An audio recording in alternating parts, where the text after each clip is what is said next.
NSC 9 news देख रहे हैं आप। मैं हूं आपके साथ नेहा। बुलेटिन की शुरुआत करेंगे। पाकिस्तान दुनिया भर में भीख मांगने वाले देश के रूप में बदनाम हो चुका है। उसकी पूरी अर्थव्यवस्था भीख के कटोरे पर टिकी हुई है। आम पाकिस्तानियों की भी हालात मुल्क की आर्थिक स्थिति की तरह हो चुकी है और उन्हें इसी वजह से अब मुस्लिम देश भी छोड़ने के लिए तैयार नहीं है। वे जहां भी जा रहे हैं भीख मांगने की वजह से उन्हें दुत्कार मिल रही है। इसी कड़ी में सऊदी अरब, संयुक्त अरब अमीरात और अजरबैजान ने बड़ा एक्शन लेते हुए हजारों पाकिस्तानी नागरिकों को भीख मांगने के आरोपों में अपने देशों से निर्वासित कर दिया है।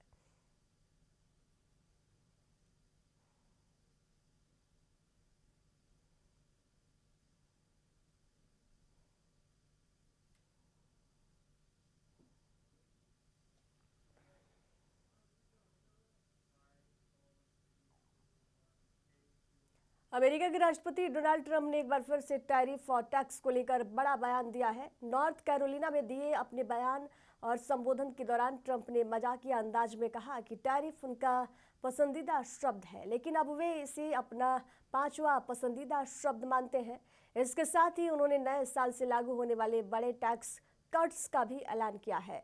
डोनाल्ड ट्रंप ने कहा, मैं पहले कहता था कि टैरिफ मेरा पसंदीदा शब्द है, लेकिन इससे मुझे परेशानी हो गई।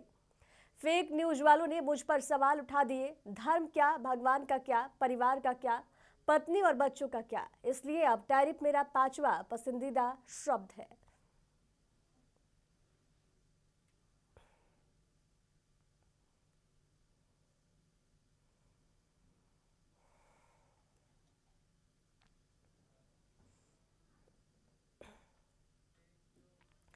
पाकिस्तान में भारत से होकर आने वाली नदियों में पानी की कमी को लेकर चिंताएं बढ़ गई हैं। पाकिस्तान ने इस स्थिति के लिए भारत को जिम्मेदार ठहराते हुए दावा किया है कि भारतीय क्षेत्र में पानी रोके जाने के कारण नदियों के बहाव में कमी आई है। पाकिस्तानी अधिकारियों के अनुसार इसी सप्ताह भारत को एक पत्र लिखकर चिनाब नदी में पानी के बहाव में आई असाधारण कमी पर स्पष्टीकरण मांगा गया है। इसी बीच पाकिस्तान की ओर से ये भी कहा गया है, झेलम नदी में भी पानी के बहाव में रुकावटें सामने आ रही हैं। अधिकारियों के मुताबिक झेलम में पानी का प्रवाह घटने से कई इलाकों में स्थिति चिंताजनक हो सकती है।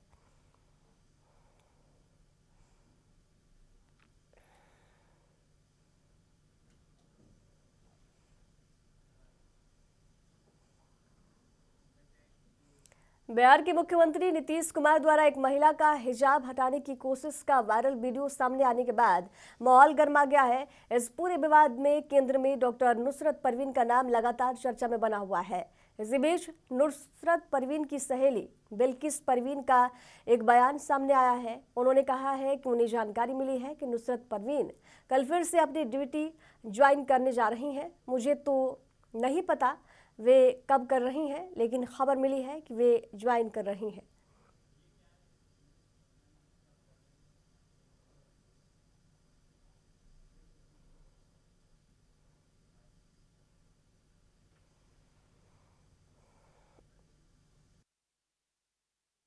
नुसरत जी की बैचमेट हैं आप बिल्किस जी, क्या लग रहा है नुसरत जी कब ज्वाइन कर रही है?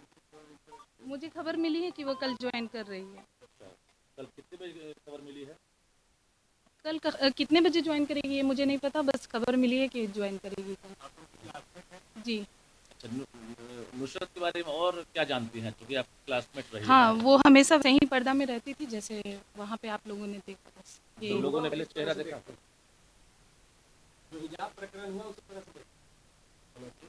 ये तो गलत हुआ, क्योंकि आप किसी को भी हक नहीं है कि किसी के। महाराष्ट्र में 23 नगर परिषदों और नगर पंचायतों के लिए शनिवार सुबह मतदान शुरू हो गया है। इसमें अध्यक्ष और सदस्य पदों के साथ खाली पड़े 143 सदस्य पदों के लिए भी वोट डाले जा रहे हैं। राज्य निर्वाचन आयोग की देखरेख में हो रहे इस चुनाव को स्थानीय राजनीति के लिहाज से अहम माना जा रहा है, क्योंकि इससे जनवरी में होने वाले शहरी निकायों में सत्ता संतुलन और आगामी राजनीतिक उलटफेर देखने को मिल सकते हैं। मतदान केंद्रों पर सुबह से हो रही मतदाताओं की मौजूदगी और लंबी कतारें नजर आई।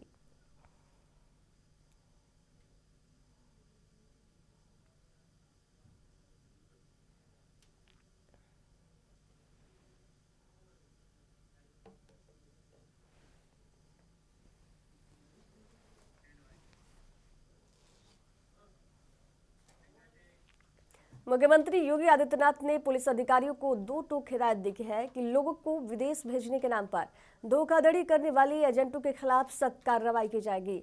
ऐसे एजेंटों से पीड़ितों का पूरा पैसा भी वापस कराया जाएगा। उन्होंने विदेश भेजने के नाम पर फ्रॉड करने वालों को चिन्हित करने और उनके खिलाफ कड़ा एक्शन लेने के निर्देश दिए हैं। आपको बता दें, मुख्यमंत्री ने ये निर्देश गोरखनाथ मंदिर के महंत दिग्विजयनाथ स्मृति भवन सभागार में आयोजित जनता दर्शन के दौरान दिए। कड़ाके की ठंड के बावजूद आयोजित इस कार्यक्रम में मुख्यमंत्री योगी आदित्यनाथ ने करीब 250 लोगों की समस्याएं भी सुनी।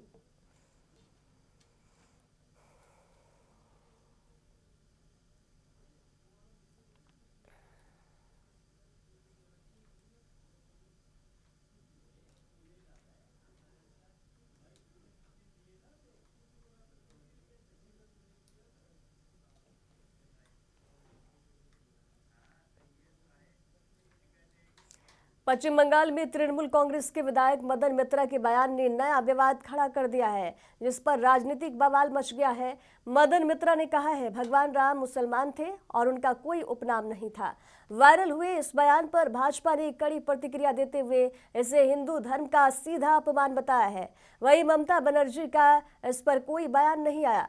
हालांकि बवाल चढ़ने पर मदन मित्रा ने फिर से बचाव करते हुए स्पष्ट किया है कि उनका मकसद धर्म पर हमला करना नहीं था, बल्कि भाजपा की हिंदू धर्म की सतही समझ को उजागर करना था।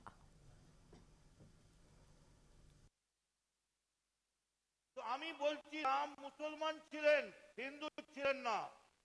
तो आमी बोलছি राम मुसलमान ছিলেন, हिंदू ছিলেন না। तो आमी बोलছি राम मुसलमान ছিলেন, हिंदू ছিলেন না।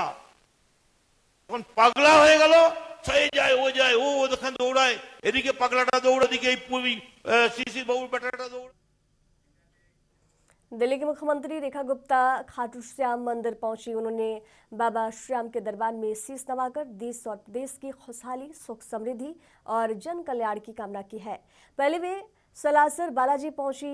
वहां दर्शन पूजन के बाद खाटू श्याम धाम पहुंचकर धूप लगाई। उन्होंने आम आदमी की तरह लाइन में लगकर दर्शन किया और कहा कि वर्षों की मन्नत पूरी हुई।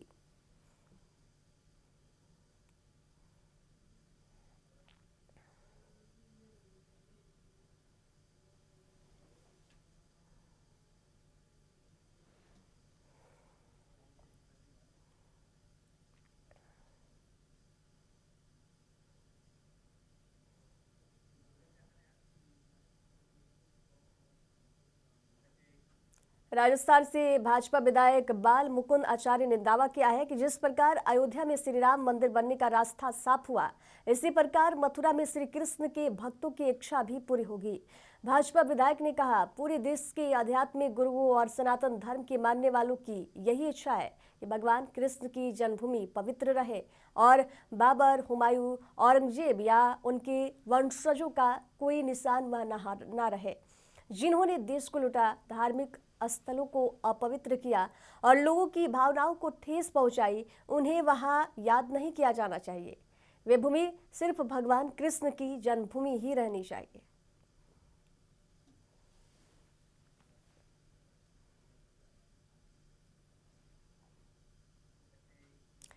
अजमेर शरीफ दरगाह पर सूफी संत हजरत ख्वाजा मोइनुद्दीन हसन चिश्ती के 814वें उर्स को लेकर तैयारियां तेज हैं।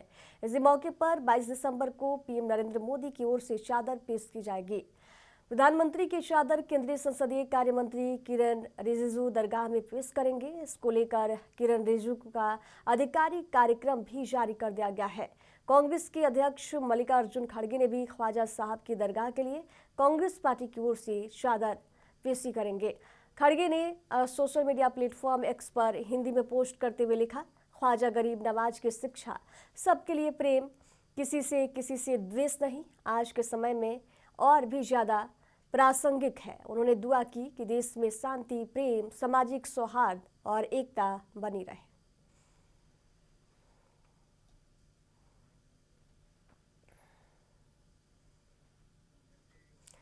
खबरों के सफर में दीजिए जाने की इजाजत। देखते रहिए NSC 9 न्यूज। नमस्कार।